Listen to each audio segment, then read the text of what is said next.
It's amazing how many people don't like Ron Paul out there. You would think that he personally did something to them, or he's like Obama or something.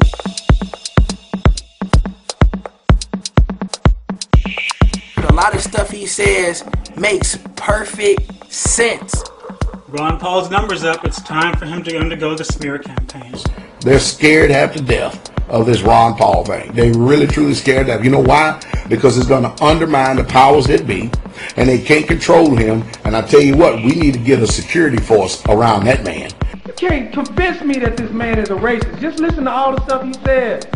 He is the least racist out of all the candidates, including Obama. They're slandering this guy's name and running it through the mud because they are truly afraid that he's going to unleash the potential of the American people, dog. And it would be a revolution, dog. And this revolution doesn't have to be fought with guns and blood flowing in the streets, you know what I mean? It's going to be a philosophical revolution. We have to change the way we're thinking. So I'll post as a black man. As a matter of fact, I'm going to approach my contribution to Ron Paul's message of liberty from a black perspective, a pro-black perspective. I wanted to make it very clear that Ron Paul, he is not a racist. I mean, look at what he talks about. First of all, he's a libertarian. So you can't be a libertarian and be racist at the same time. You just can't. Ron Paul, keep on doing you, man. When they start coming with that nonsense, answer the question like you did, and then take the damn mic off and walk on out the door. Let me tell you something, folks. This is nothing but grandstanding. We should know the corporatized media are professional spin doctors. They see that this man is in the hunt for the Republican presidential nomination. It's funny. You think, and this is going to be, just really common sense. And since it's racist, and since they're going off the premise that Ron Paul is racist towards black people, then I have to speak to black America right now. I have to speak to, just right now, of course this video is for all, but I'm speaking specifically right now to black Americans, if you're listening. Do you really think the corporatized media cares about how Ron Paul feels about you? Do you really think they really care? And if they do, by exposing him as being some kind of old, white, bigoted racist, what are they going to do about it? Certainly, it's not to raise you out of the condition in which you're in, but only to knock off a man who can bring back the ideas of natural rights, the ideas that I can do for myself without any intervention or meddling from government. Do you really think they care about that? No, they don't. They don't care about you, black America. They want to use the ideas of racism. They want to use this as a tool to knock this man off. That said, what makes this most interesting is this, is his being charged with being a racist because of some comments made in the newsletter that he was over, 18 or 20 years ago. I'm not dismissing that, I'm just saying it's interesting because Ron Paul's against the war on drugs, and as it stands now, blacks constitute about 14% of illegal drug users in the United States. But there's 65% of those incarcerated for nonviolent drug use. 14% of the users, 65% incarcerated for nonviolent drug use. That's a huge difference. That's beyond racism. That's way out of proportion. There may be reasons, there may be not, but the bottom line is those are the facts. And those are facts that Ron Paul has actually quoted as well.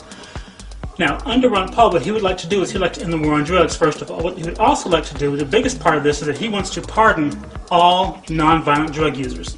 That overwhelming disproportionate percentage of black people who are incarcerated for nonviolent drug use would be then released, which means black uncles, brothers, sisters, cousins, aunts would be released from jail or prison like that.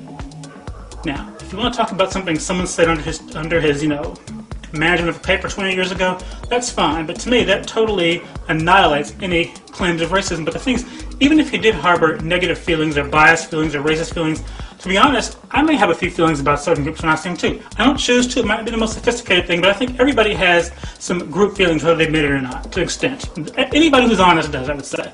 And to tell the truth, I don't particularly care if Ron Paul likes people my height, people my color, people my shape, people my sexuality, people my income status, people who live in the area I live in. I don't care if he likes me. I just need him to do his fucking job. That's all I care about. Why don't they like Ron Paul? I guess they're brainwashed. No different from the North Korean people, I guess. You know, they brainwashed and believe in all of the status quo. You know, all of the rhetoric that these other candidates been talking for years. You know, ever since presidential debates been going on. I say you only have a handful of candidates that really are for the people. You don't, you know, most of them are not for the people.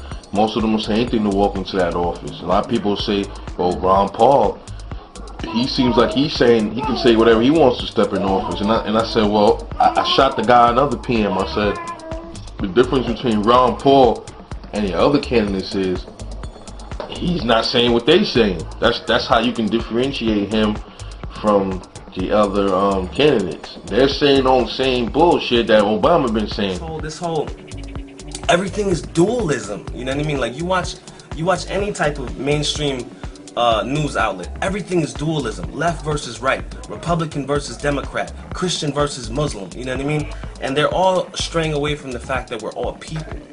And the highest level of attainment throughout our history, throughout any civilized nation, has always been to reach for freedom and liberty. You know what I mean? And the fact is, Ron Paul got the best message hands down. And I'm gonna tell you, don't play into the games, man. You know what I mean? Because we fell for that Barack Obama shit. I voted for the dude. You know what I mean? And he was basically running off. I'm a scholar of the Constitution. I will follow the Constitution. And yo, this motherfucker's been trampling all over that shit since the day he got in the office. You know what I mean? Hard time trying to convince me that Ron Paul is a racist and that he is bad for America.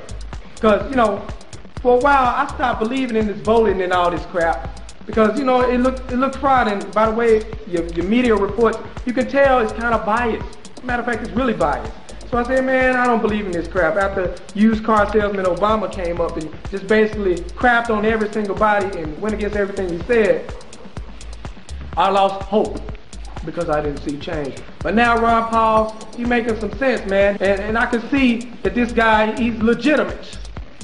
And you jokers are tripping. Ron Paul, check out the website and start listening to a lot of the stuff he says when he's on TV. Because every time I didn't see this dude, he's been making perfect sense about the healthcare, about the wars, about the Federal Reserve.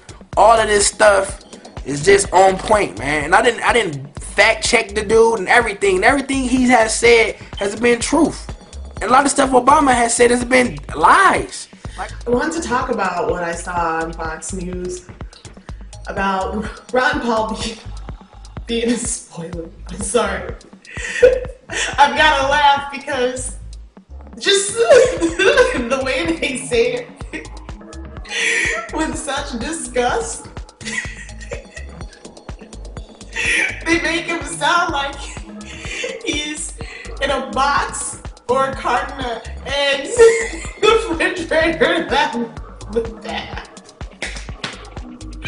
He spoiled it. He's gonna spoil everything. Man, they are fighting hard. They are fighting so hard. Look at the history of our country and look and see what this country has done to every single presidential candidate. They would not bow down their knee to the establishment and do it the way that they say do it.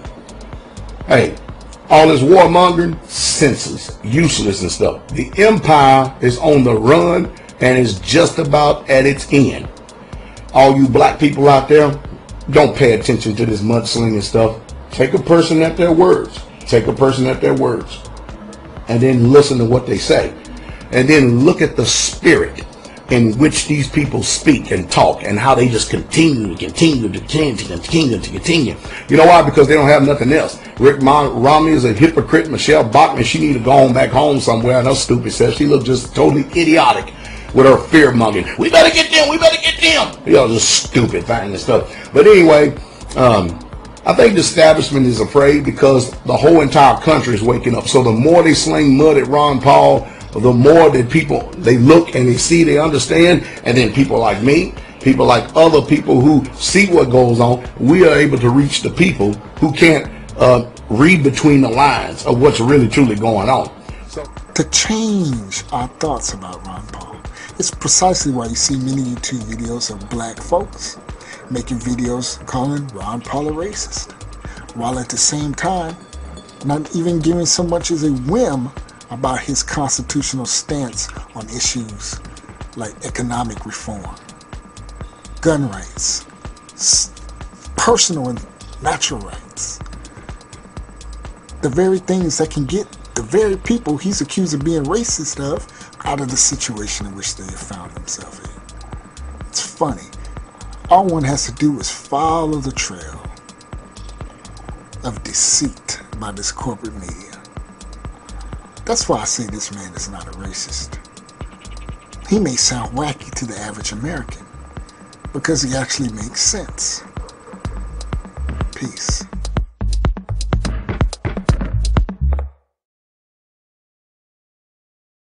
Imagine for a moment that somewhere in the middle of Texas there was a large foreign military base, say Chinese or Russian.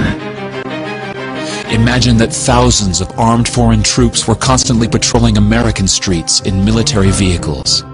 Imagine they were here under the auspices of keeping us safe, or promoting democracy, or protecting their strategic interests. Imagine that they operated outside of U.S. law and that the Constitution did not apply to them. Imagine that every now and then they made mistakes or acted on bad information and accidentally killed or terrorized innocent Americans, including women and children, most of the time with little or no repercussions or consequences. Imagine that they set up checkpoints on our soil and routinely searched and ransacked entire neighborhoods of homes. Imagine if Americans were fearful of these foreign troops and overwhelmingly thought America would be better off without their presence. Imagine if some Americans were so angry about them being in Texas that they actually joined together to fight them off in defense of our soil and sovereignty because leadership in government refused or were unable to do so. Imagine that those Americans were labeled terrorists or insurgents for their defensive actions and routinely killed or captured or tortured by the foreign troops on our land. Imagine that the occupiers' attitude was that if they just killed enough Americans, the resistance would stop, but instead, for every American killed, 10 more would take up arms against them, resulting in perpetual bloodshed.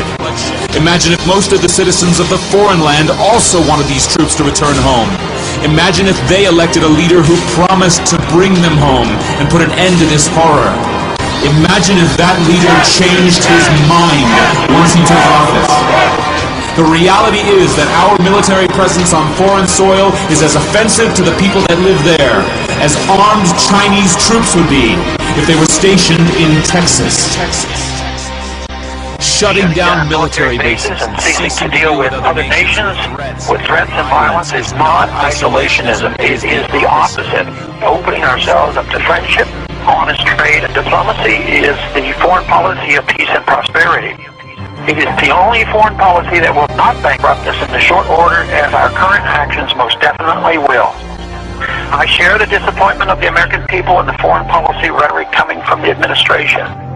The sad thing is, our foreign policy will change eventually, as Rome's did, when all budgetary and monetary tricks to fund it are exhausted.